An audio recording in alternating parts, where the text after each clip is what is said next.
Hey BookTube! Welcome back to the History Shelf. My name is Peg, and my birthday was yesterday. So that means you gotta have a birthday book haul. And as you can see,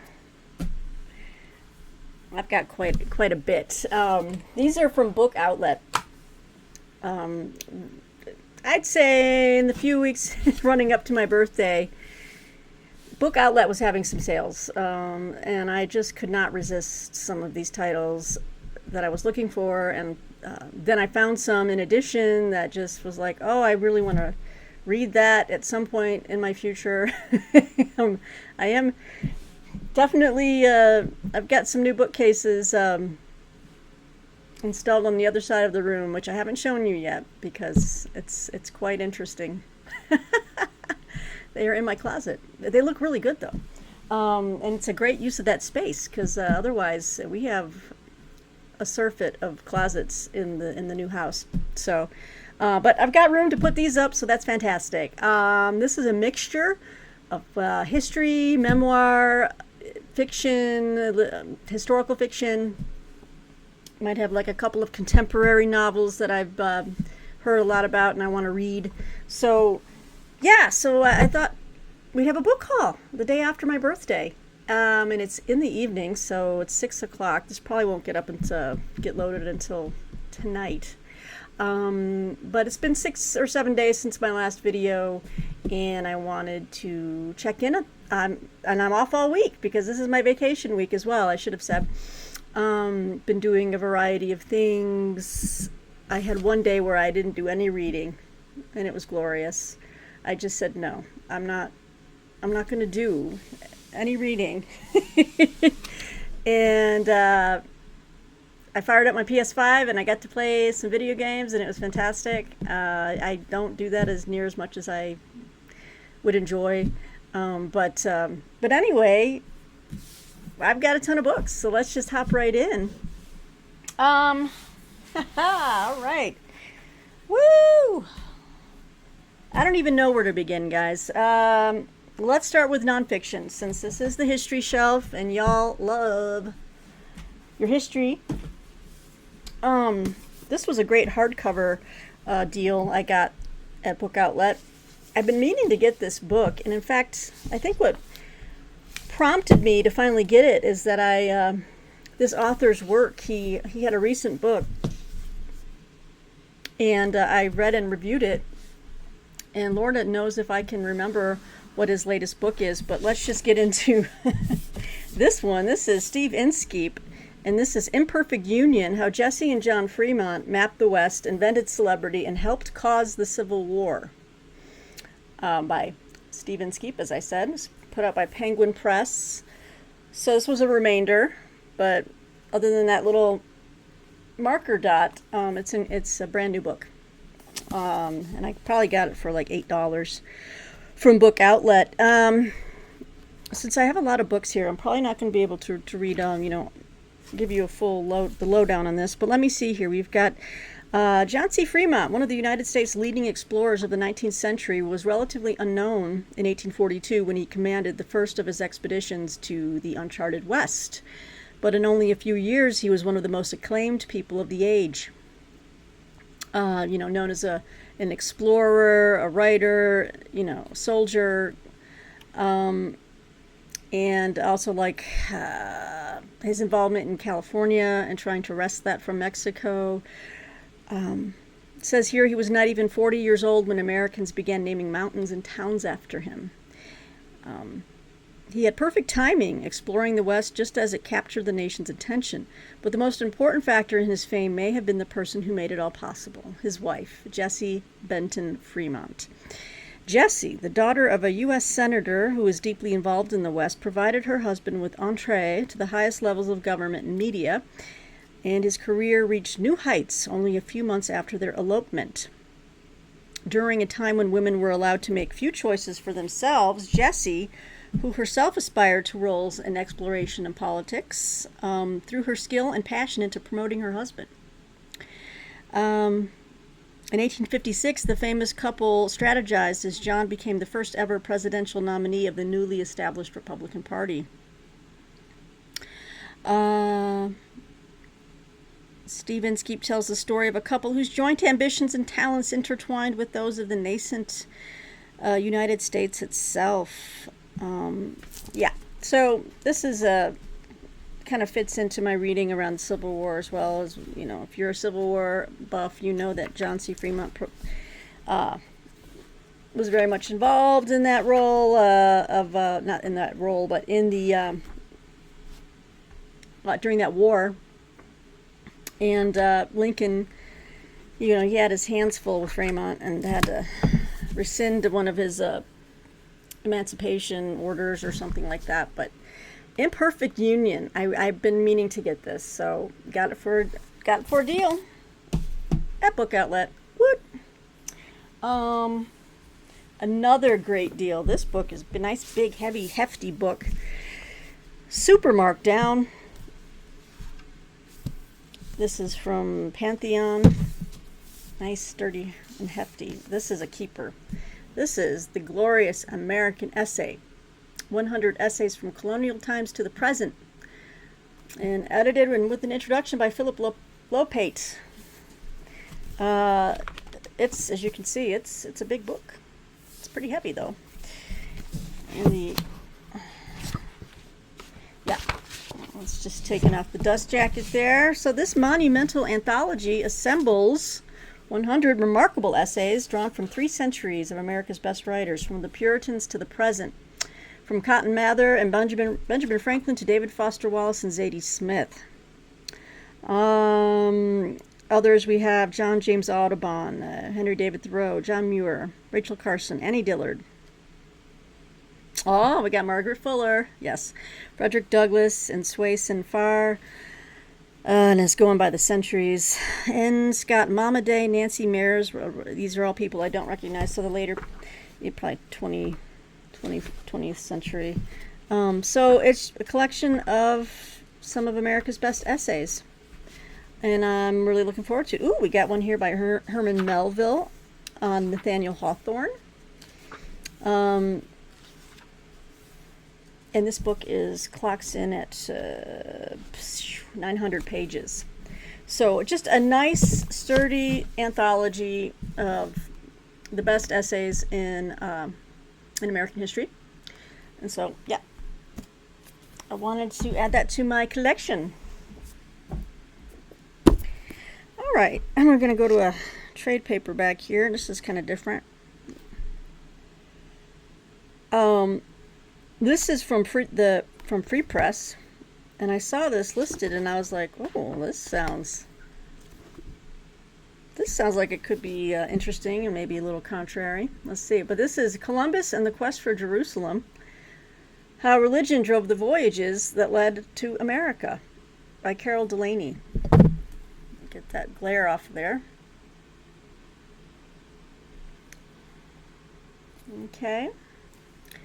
500 years after he set sail, Columbus is still a controversial figure in history. Debates portray him either as the hero in the great drama of discovery or as an avaricious glory hunter and ruthless destroyer of indigenous cultures. In this book, Carol Delaney offers a radically new interpretation of the man and his mission, claiming that the true motivation for his voyages is still widely unknown. Delaney argues that Columbus was inspired to find a western route to the Orient, not only to obtain vast sums of gold for the Spanish crown, but primarily to fund a new crusade to take Jerusalem from the Muslims before the end of the world, a goal that sustained him until the day he died. Drawing from oft-ignored sources, some from Columbus's own hand, Delaney depicts her subject as a thoughtful interpreter of the native cultures that he and his men encountered, and tells the tragic story of how his initial attempts to establish good relations with the natives turned badly sour. Pardon me. Showing Columbus in the context of his times, rather than through the prism of present-day perspectives on colonial conquests, reveals a man who is neither a greedy imperialist nor a quixotic adventurer. Quixotic? I think it's quixotic. Adventurer. But a man driven by an abiding religious passion. So, Columbus and the Quest for Jerusalem is not an apologist's take, but a clear-eyed, thought-provoking, and timely reappraisal of the man and his legacy. So, yeah, I had never, this book came out, I don't think I was ever aware of this book. It came out in 2011. So, this is one I missed. And I'm looking forward to correcting that. All right. Now, we might be moving into the realm of lots of juicy fiction. But one more history. Hang on. Nope. Wait, I got a few more. All right. Yeah. Okay, two more history.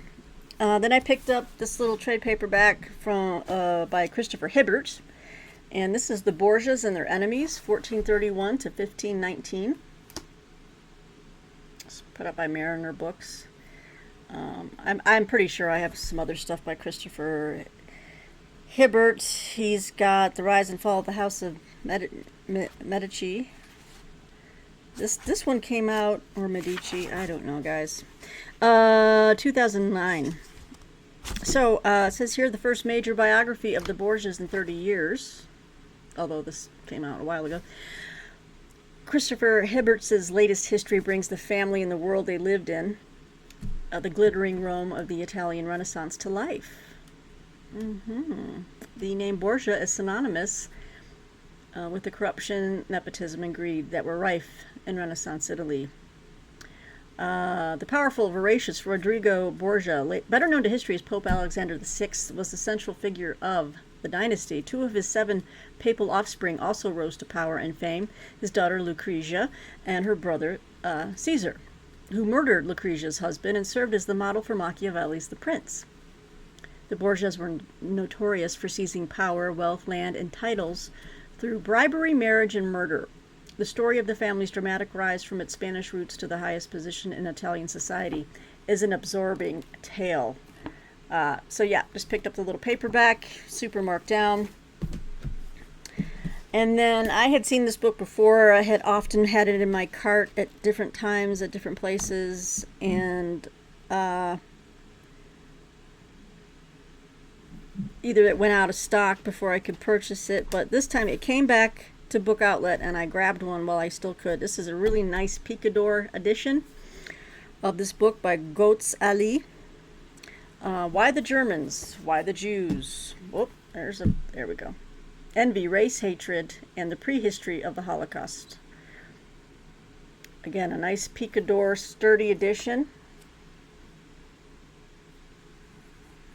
Brand new, except for that little remainder mark. He also had a recent book out, and I wanted to get it in hardcover. So whenever it gets back to the bargain bookstores, I'll pick it up. But he had a big history on the Jews in Europe, or Eastern Europe, towards the end of World War II. So I'm trying to remember the name of that. I think it was just... let's see. No. It's not coming to me, so let's just read this real quick. Why did the Holocaust happen in Germany, of all places? How did a country known for its culture and refinement turn so rabidly anti-Semitic? Why did a nation where Jews had full civil rights and many opportunities, a place that Jews had eagerly flocked to in the early 20th century to escape racist persecution in Poland and Russia, turn upon them so violently just a few decades later? Countless people have grappled with these questions, but few have come up with answers as original and perceptive as those of German historian Goetz Ali. Tracing the prehistory of the Holocaust from the 1800s to the Nazis' assumption of power in 1933, Ali shows that German anti-Semitism did not originate with racist ideology or religious animosity, as is often supposed. Instead, through striking statistics and economic analysis, he demonstrates that it was rooted in a more basic emotion: material envy. Ali's groundbreaking account of this fatal social dynamic opens up a new vantage point on the greatest crime in history and is sure to prompt heated debate for years to come.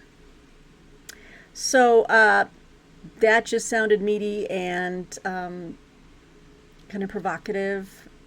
So interesting premise. Let's see let's see how it plays out in the book. So that, you guys, rounds out. This was kind of like a low-yielding nonfiction history book outlet. I find that I get my best history through Hamilton book, and I have another massive book haul to film yet for a recent Hamilton book haul I did, which was also a birthday book haul, but I'll be naming that something else for that video.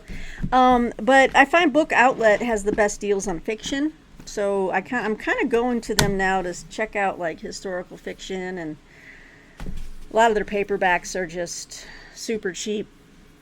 Their hardcovers typically run more expensive than Hamilton book, so I kind of keep 2 tabs open at all times when I'm looking for books to see who's got the lowest price. But Book Outlet does pretty well on fiction, so let's hop in there. All right, we're gonna skip that one for right now. And some of these were impulse buys. Like some of the books were written by contemporary people, and they were just supposed to be really reviewed, reviewed well, and fans really enjoyed them. So, I thought I'd check them out. Let's start with a couple of these books. Oh, I don't know if I showed you this one. I think I did.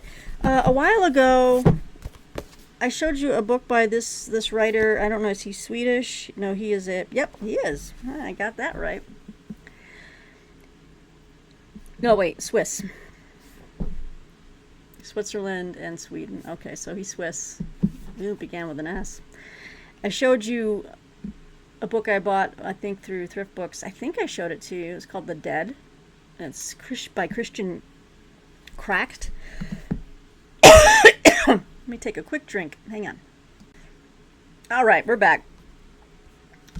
We've had air quality alerts for like a week straight here in Colorado, and we've had scorching heat. Of course, my vacation week just kicked off with a 98-degree day and then a 97-degree day, and it is hot, humid here. Blech, don't like it. This is Imperium, and this is supposed to be a sequel of sorts to The Dead. Imperium, a fiction of the South Seas, translated by Daniel Boures and by Christian Cracked. And I'm putting this in the realm of historical fiction because it says here, in 1902, a radical vegetarian and nudist from Nuremberg named August Engelhardt set sail for what was then called the Bismarck Archipelago. His destination, the island of Cabacon. His goal, to establish a colony based on worship of the sun and coconuts. Sounds reasonable, right? His malnourished body was found on the beach on Cabacon in 1919. He was 43 years old. In his first novel to be translated into English, internationally best-selling author Christian Cracked uses the outlandish details of Engelhardt's life to craft a fable about the allure of extremism and its fundamental foolishness. This looks good. It's just a very slim little volume. But I think this character might have shown up in The Dead. So this is to accompany that. So I picked up this one. I'll put that over here for now. Another little slim volume. Oh, from Grey Wolf Press. They make some good stuff. This is The Colonel's Wife, a novel by Rosa Lixom, translated from the Finnish by Lola Rogers. Okay. Again, found it on Book Outlet, just browsing the new fiction arrivals. It says here, in the final twilight moments of her life, an elderly woman looks back on her years in the thrall of fascism and Nazism. Both her authoritarian tendencies and her ecstatic engagement with the natural world are vividly and terrifyingly evoked in Rosa Lixom's astonishing and brave new novel. At once complicated and hideous, sexually liberated and sympathetic to the darkest of ideological movements, the narrator describes her childhood as the daughter of right-wing Finns before World War II, and the way she became involved with and eventually married the much older colonel. As both the marriage and the war turn increasingly destructive, Lixom renders the mind of an extremist in a prose style that is striking in its paradoxical beauty. This is a brilliant evocation of a tortured psyche and a stark warning about the perils of nationalism. So, the Colonel's Wife, huh? When did this come out? Let's take a look. 2017. All right, about 7 years ago. And she's got a few other books, so we'll see if we like this one. Again, a little slim volume from Grey Wolf Press. Oh, I got another Grey Wolf. Yeah, sometimes publishers will just dump a load of different books from their inventory into Book Outlet and or Hamilton books, and you can browse by publisher. I know you can on Hamilton.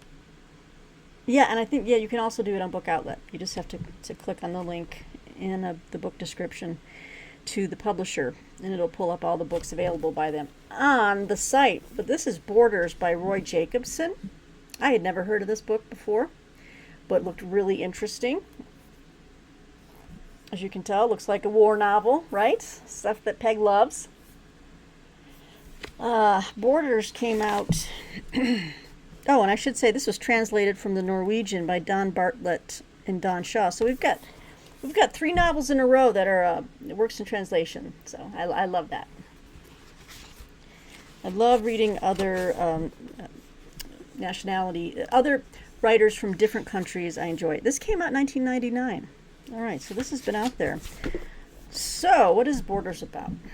In the forests of the Ardennes, a borderlands that was the scene of Hitler's invasion of France and the Battle of the Bulge, young Robert Jr., born of an affair between an American GI and a Belgian nurse, grows up under his mother's care. His father now absent, Robert turns for guidance to his godfather, Marcus Hebel, who has faked blindness since the war. As he confides his secret, Marcus tells of his role as a Wehrmacht radio operator during the siege of Stalingrad and of the son he was unable to save there. A sweeping and richly layered novel, Boures is a story of impossible choices made in war between familial love and national identity. So I wanted to check this out because I just love reading books that are kind of out of the way, that are out of the ordinary, or you just don't see around. You know, people have mentioned before in the comments section, and I'm not boasting or anything, but it tickles me. I'm thrilled when people say, you find the most interesting books. Like,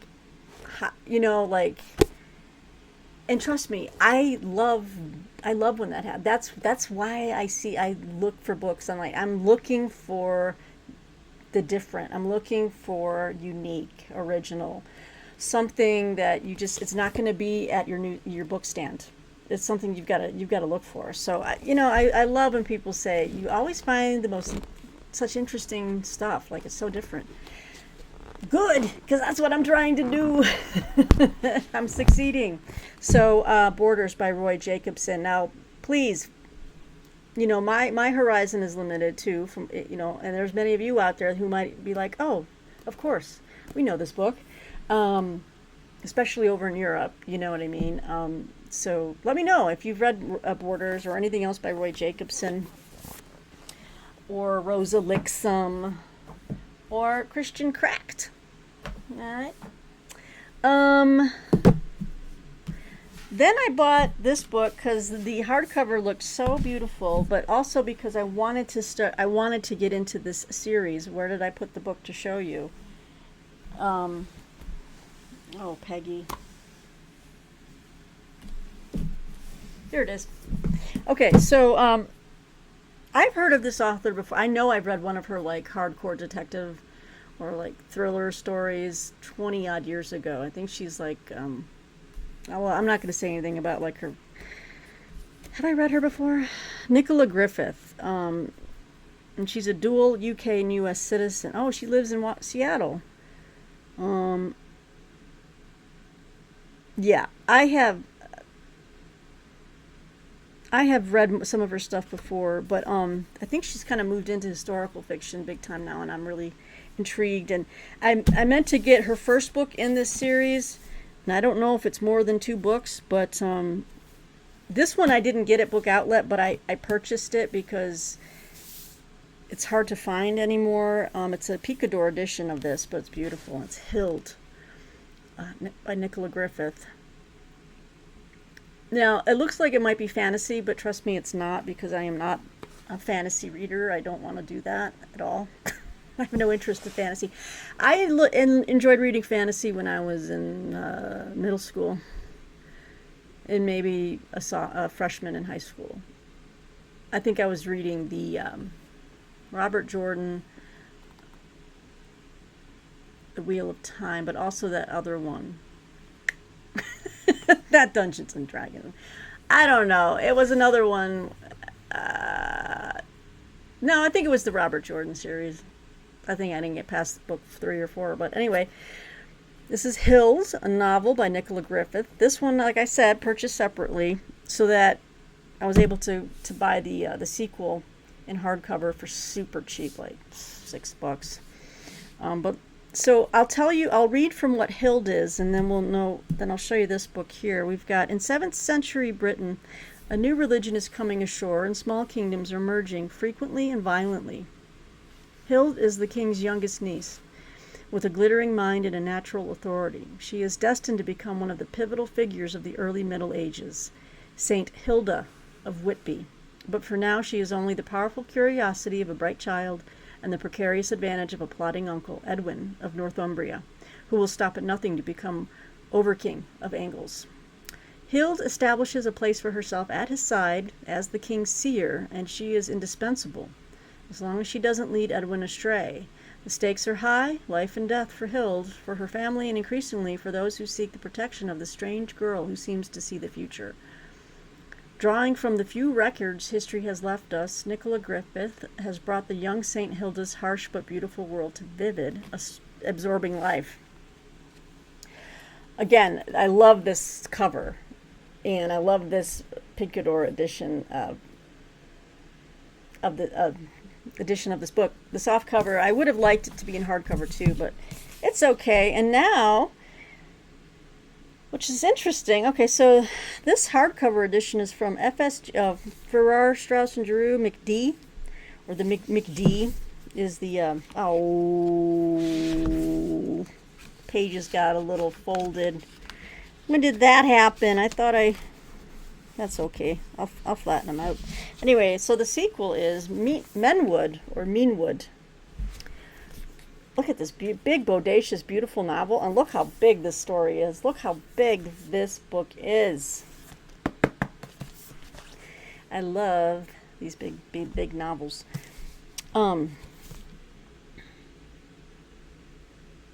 Okay, I'll just read you the front because I don't want to give away anything. I'll just say, making a much anticipated return to the world of Hild, Nicola Griffith's Meanwood transports readers back to 7th century Britain, a land of rival kings and religions poised for epochal change.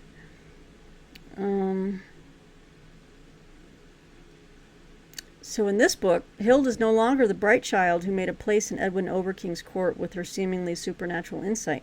She's 18, honed and tested, the formidable Lady of Elmet, now building her personal stronghold in the valley of Meanwood.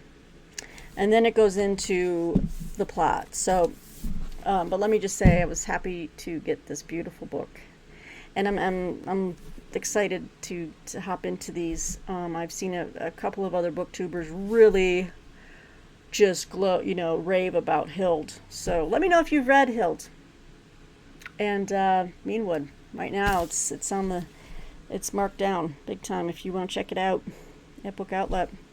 This came out in 2023. All right. So I got those there. I'll put these back here. Another historical series I was looking at trying trying out and seeing if I like it or not. The author is Simon Scarrow, and he's a big writer over in the UK. So I am counting on my UK viewers to inform me if they have read any of Simon Scarrow's work. But this is his Rome series, or Eagles of the Empire series. And I got the first book in the series. I think he's written like 15 or 16 of them now. But I just had a taste for the ancient historical fiction, but like from ancient times. And look at my two babies snoozing over there. I bet all of you guys are watching. Yes. When the weather's hot, it just, even if they're in the house with the air conditioning, when they go outside though, it just takes it out of them. And then they play around and then they just pass out. They're probably like, it's almost dinner time, Mom. All right, we've got Simon Scarrow, Eagles of the Empire, and the first one is Under the Eagle. They're in it for Rome, and they're in it together, baby. This is from Headline Books. They got a beautiful line of... these are not mass paperback, but they're trade paperbacks, and they're very nice. So, let's see. I'll give you a little rundown on what the first book covers. So, it's AD 42, Germany. Tough, brutal, and unforgiving. That's how new recruit Cato is finding life in the Roman Second Legion. He may have contacts in high places, but he could really use a friend amongst his fellow soldiers right now. Cato has been promoted above his comrades at the order of the emperor and is deeply resented by the other men, but he quickly earns the respect of his centurion Macro. A battle-hardened veteran as rough and ready as Cato is quick-witted and well-educated. They are poles apart, but soon realize they have a lot to learn from one another. On a campaign to Britannia, a land of utter barbarity, an enduring friendship begins. But as they undertake a special mission to thwart a conspiracy against the emperor, they rapidly find themselves in a desperate fight to survive. So I'm looking forward to this. And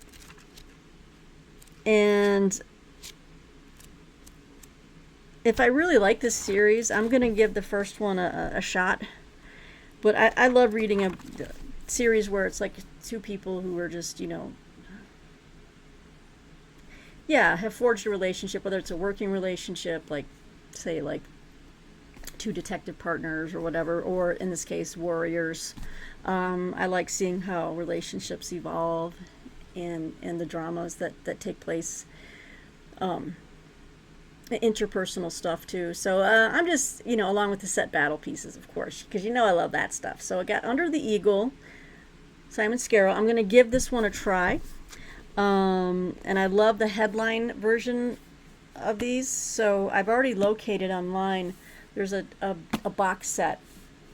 Because I figured if I like this, it'd be cheaper just to buy the box set. And then I'll have an extra one of these I could send off to someone.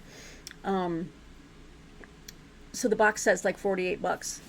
And that includes all the first 10 novels in this edition, in these headline editions that are just gorgeous.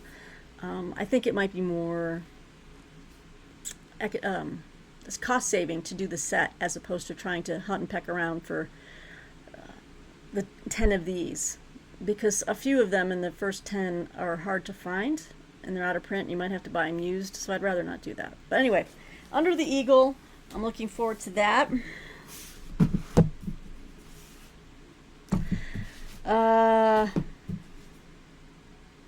This book, I didn't tell you guys this. You know what? I think I'm missing things to film because this is a third book in a series, Thomas and Beal in the Midi by Christopher Tillman. I think I mentioned before to you guys in another video that I got the most recent book in this series, Tobacco Coast, and I realized I wanted to go back to the first book in the series, which is Mason's Retreat. And then I'm getting ahead of myself, actually, because I need to film a video with some of my recent used book pickups. And I had to order the second book in the series used from like thrift books. And the second book in the series is called The Right Hand Shore. And this book is the third. So this kind of follows this family.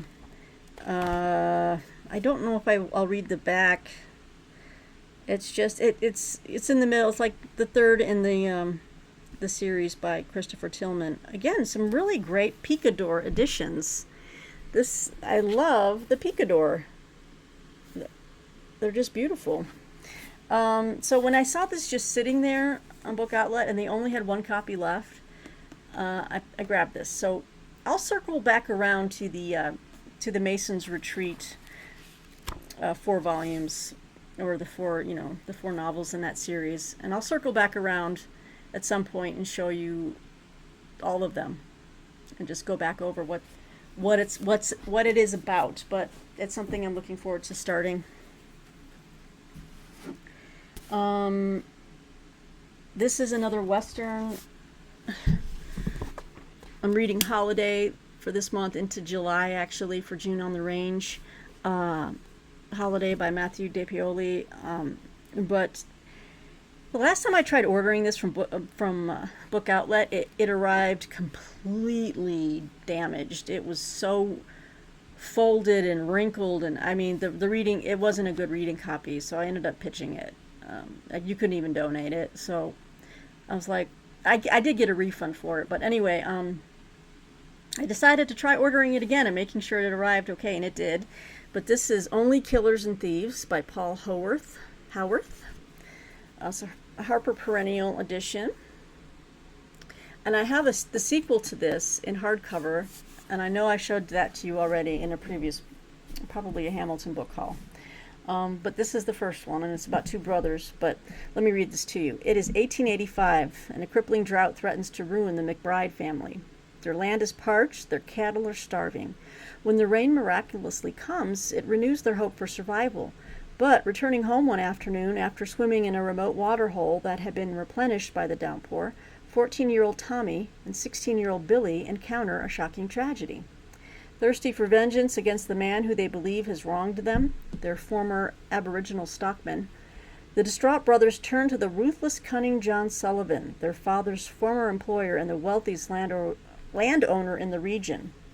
Sullivan gathers a posse under the leadership of the sinister Inspector Edmund Noon, comprising members of the Queensland Native Police, an infamous arm of British colonial power charged with the quote-unquote dispersal of Indigenous Australians to protect the rights of white settlers. As they journey across the barren outback in pursuit, their experiences will have a devastating impact on Tommy and his relationship with his brother, and will hold enduring consequences for a young country struggling to come into its own. What drew me to this, and also buying the sequel, sight unseen or not, I didn't even go and read any reviews of this. I think I might have looked on Amazon to see how many stars I got, and it was pretty well rated anyway. But it's the fact that it's set in Australia, and it's like, I used to love reading Australian westerns. There's the quotes again. When I was a little girl, there was a Zane Grey book set in Australia, a couple of them set in Australia. I'm trying to remember the name of one of them. I just remember how brutal it was. It was like he cataloged every creeping, crawling, wicked, wild animal that these guys came across going across Australia on horseback, and it was terrifying. I was like, Australia is not a country to be camping in. It is a fierce land, fierce. So, and there's Quigley Down Under. Remember that? So, I don't know. Now, Martine has an issue with Australia. Listen, I'm just going to say this. She doesn't really care for the accent. Well, lots of people love the Australian accent. She can't stand it. She can't abide it. So if you're Australian, I apologize. We go to watch a movie or a new television show or thriller or something, I'm like, well, there's Australian. And nope, not doing it. Isn't that funny? Anyway, so we have the first in the series, and I've already got the sequel ready to go. I think it was called Dust and Bones or something like that.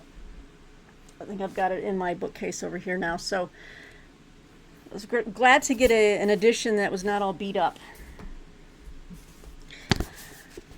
Now, this one is not historical. I mean, I'm not sure when it's set. Maybe in the 80s or 90s. I don't know. But I read this author's book on his novel. I thought it was a memoir. And in fact, I have a book review of it in my channel. If you go down into book reviews, you'll see it. But this is Tim O'Brien. And I loved his book, All the Things They Carried. And when I had finished reading that, I'm like, what else has this guy done? Because I really want to check him out. But it's been a while, and I remembered I did want to get this book of his because it sounded really kind of fraught, like tense, and kind of a mystery thriller, I think, but we'll see. This is In the Lake of the Woods by Tim O'Brien. Really nice Mariner edition. So Tim O'Brien, In the Lake of the Woods. When long-hidden secrets about his past come to light, John Wade, a Vietnam veteran and recent candidate for the U.S. Senate, retreats with his wife Kathy to a lakeside cabin in northern Minnesota. Within days of their arrival, Kathy mysteriously vanishes into the watery wilderness. As a search has begun, several explanations, all of them disturbing, rise to the surface in this unforgettable story about the vagaries of memory, love, and deception. So, again, sounds like an interesting plot that'll keep me engaged, and but at the same time, I loved his writing for all the things they carried, and I wanted to get this. It was so cheap. Book Outlet. Now, I should say, I probably in the next day or two have another arrival of a Book Outlet stuff coming. Not a lot. I really was like, Peggy, that's enough. That's got to be enough. But up until June 24th, they were having their fiction sale. All fiction. Hardcover, paperback, $5.99. Period. So, of course, I was putting my filters on. I was looking for everything. I was looking for, like, well, what hardcovers are $5.99, you know? I didn't get a lot. Well, actually, I think I've got a couple. I've got a few hardcovers coming. So I'll have another Book Outlet book haul coming in the coming days. It won't be as mammoth as this one, but let's keep moving. This one I heard about from the commentary recommend section of the podcast that I listen to, commentary, and Christine Rose, and she recommended this, and I was so surprised to see it on Book Outlet. And actually I got two books by the same author. But she had recommended this book. It's a very slim little volume. Again, I've got, are these both Picadors? No, I got another beautiful Picador edition. But this is Shirley Hazard's People in Glass Houses. And as she wrote The Great Fire, which I haven't read yet, but I have that book somewhere too. I need to find out where I put it. But very, very small. It says here, only those who keep their wit and affections about them will survive the mass conditioning of the organization, and that's with a capital O, where confusion solemnly rules and conformity is king. As in our world itself, humanity prevails in the courage, love, and laughter of singular spirits, of men and women for whom life is an adventure no organization can quell, and whose souls remain their own. It's almost like Ayn Randian in a sense, and I'm not surprised that she recommended it. Just for, trying to celebrate, individuality and not being like Big Brother and, groupthink and all that. So People in Glass Houses, I got that. Shirley Hazard. And then I got this other one as I was looking up other books by her. And I think this one was one volume left. And I was like, I have to place this order now because it will go. But this is perfect for me because I've been collecting this man's work and trying to schedule a time to start a deep dive into his writings. But this is Green on Capri, a memoir. I love this cover too. It's just, I love it.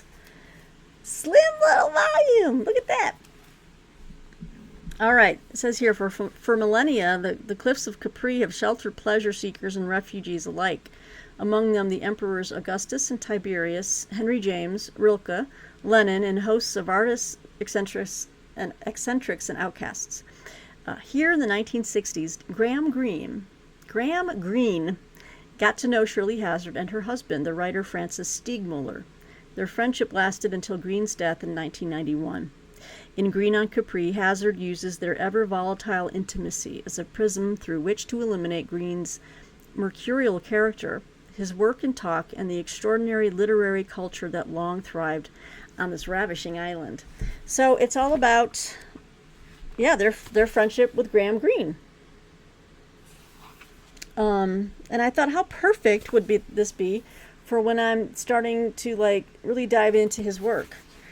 You know, if I finally get like a good biography of him as well, this is really good supplemental material. So yeah, I was pretty tickled by that find, guys. So 2 books by Shirley Hazard. See, just very tiny little reads, but got them for a good deal.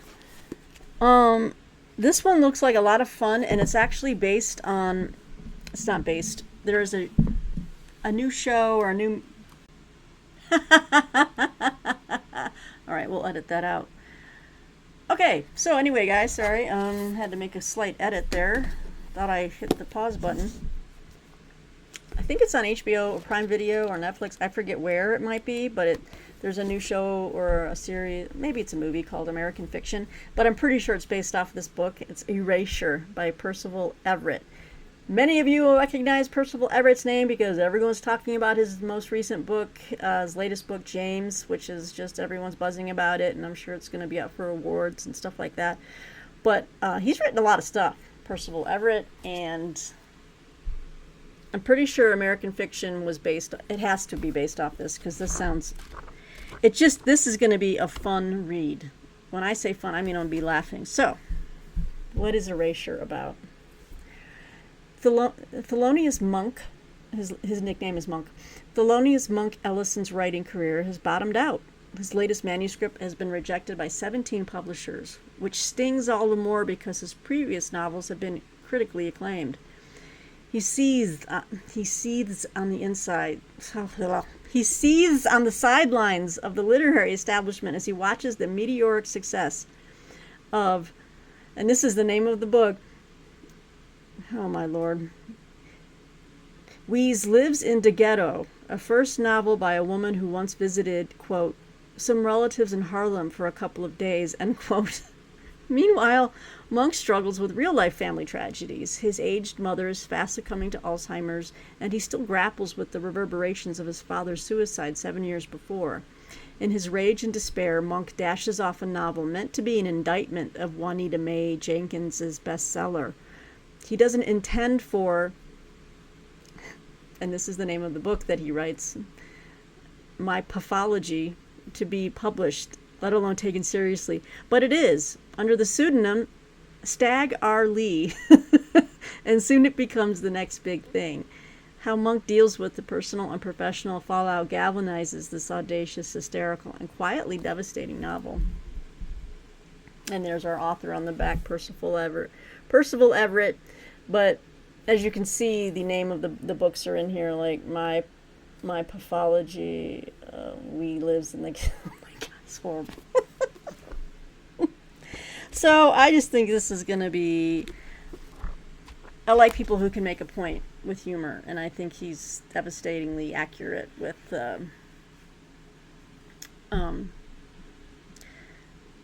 and from what I've seen from trailers of American Fiction as well, I can see like why this fictional character is like, well, screw this, I'm going to write my own. And I'm going to just make it, make people think that, like how ridiculous it is that this woman could write this other book. And, and instead it becomes a bestseller. And he's like, what? No, I meant that as a joke. Oy. Anyway, Erasure by Percival Everett. We're at 50 minutes. I got a couple more. I don't know if I'll have time for the other two, but let's hop into this one. It's a big, beefy read. I've never read this man's work before, but I've bought a couple of his books. I haven't started them. I think this is the one I'll start, though. Mark Helprin. And this is A Soldier of the Great War. Look at that. It's a big novel. It's a nice trade paperback here. And this story came out in 1991, and the book is about 860 odd pages. So for Alessandro Giuliani, the son of a prosperous Roman lawyer, trees shimmer in the sun beneath a sky of perfect blue, and at night the moon is amber as Rome seethes with light. I don't know why the word seethes is so hard to say. He races horses across country to the sea, climbs in the Alps, and is a student of painting and aesthetics. And he falls in love, deeply and eternally. Then the Great War intervenes. Half a century later, in August of 1964, Alessandro, a white-haired professor, finds himself unexpectedly on the road with an illiterate young factory worker. During a walk over days and nights, the old man tells the story of his life, how he was a soldier, a hero, a prisoner, and a deserter, and how he tragically lost one family but gained another. Dazzled by the action and envious of the richness and color of the story, the boy realizes that the old man's magnificent tale of love and war is more than just a tale. It is the recapitulation of his life, his reckoning with mortality, and above all, a love song for his family. So, Mark Halperin's a soldier of the Great War. I know he's written like Paris in the past tense. What else says he's written? A bunch of stuff. Memoir from Ant-Proof Case. I almost picked that one up too. But yeah, Book Outlet has a bunch of Mark Halperin books if you're interested. So check out that. Okay, so as you can see, I had a big stack. There's a couple I didn't get to because we're at 51 minutes. Sorry, I just wanted to film this all in one go. I've got the baseball hat on because why? Because it's vacation week, and yesterday was my birthday, so I just was like, I was running around and getting all hot and sweaty and didn't have time to make my hair. Hope you don't mind. And then I picked up a couple of books by Joel Dicker. Again, these are other works that are in translation as well. So, oh, screw it. We've gone this far. I might as well just finish up. This sounded really great, and I have not read this. The Truth About the Harry Hubert Affair. Joel Dicker is the writer, translated from the French by Sam Taylor. Okay, I have never read anything by him, but I love translated fiction. So this says August 30th, 1975, the day 15-year-old Nola Kellergan is glimpsed fleeing through the woods, never to be heard from again. The day Somerset, New Hampshire, lost its innocence. 33 years later, Marcus Goldman, a successful young novelist, visits Somerset to see his mentor, Harry Hubert, one of the country's most respected writers, and to find a cure for his writer's block as his publisher's deadline looms. Boy, I know about deadlines. But then Harry is suddenly implicated in the cold case murder of Nola Kellergan. As the national media convicts Harry, Marcus launches his own investigation, following a trail of clues through his mentor's books, the backwoods and isolated beaches of New Hampshire, and the hidden history of Somerset citizens. To save Harry, his own writing career, and eventually even himself, Marcus must answer 3 questions. Who killed Nola Kellergan? What happened one misty morning in Somerset in the summer of 1975? And how do you write a book to save someone's life? So it's supposed to be a really great thriller. It's a decent size. So I picked up this Penguin edition for super cheap. And so then I was really curious about this Joel Dicker. And I was in one of those book buying moods. Okay, you know how it is. So I picked up another one of his books, The Enigma of Room 622. And I really like the cover. It's just really a great cover of all these different rooms at a hotel. So let's go here. Let's read what this is about. A writer named Joel. How funny. Also his name, and also with the umlaut over the E. A writer named Joel arrives at the Hotel de Verbier, a luxury resort nestled in the Swiss Alps. Disheartened over a recent breakup and his longtime publisher's death, Joel hopes the impromptu getaway will be enough to revive his spirits. Before long, he and fellow guest Scarlett uncover a long unsolved murder that transpired in the hotel's room 622. The attendant circumstances, the succession of Switzerland's largest private bank, a mysterious counterintelligence operation called P30, and a most disreputable sabotage of hotel hospitality. I included,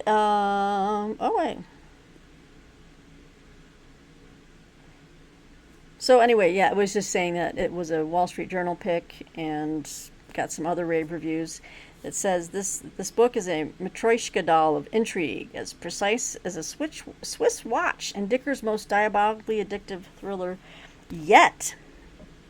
So again, I have not read anything by Joel Dicker, but I figure these two books are a good place to start. What was I going to tell you about this one? It's a good chunk, about 560 odd pages, and this one came out 2020. And I should say as well, for this book, the translator was Robert Bonanno. And that, my friends, rounds out this birthday haul. How about them apples? I'll get these shelved on my my closet shelving, and we'll be ready to roll. Okay, well, let me know what you think. There's a wide variety of stuff going on here. And until next time, guys, thanks for joining me here at the History Shelf. We got more book hauls coming. Yeah, we've got more book hauls coming. So stay tuned. And we have new History on the Horizon coming. I've got some used books to show you. I've got, I think, an update. Oh, I've got to do my Historathon video for the next quarter. That's coming as well. All right, guys. Say goodbye, Roxy. She's like, it's dinner time. It's dinner time. All right, guys. I'll get this uploaded as soon as I can. And until next time, we'll see you here at the History Shelf. Bye.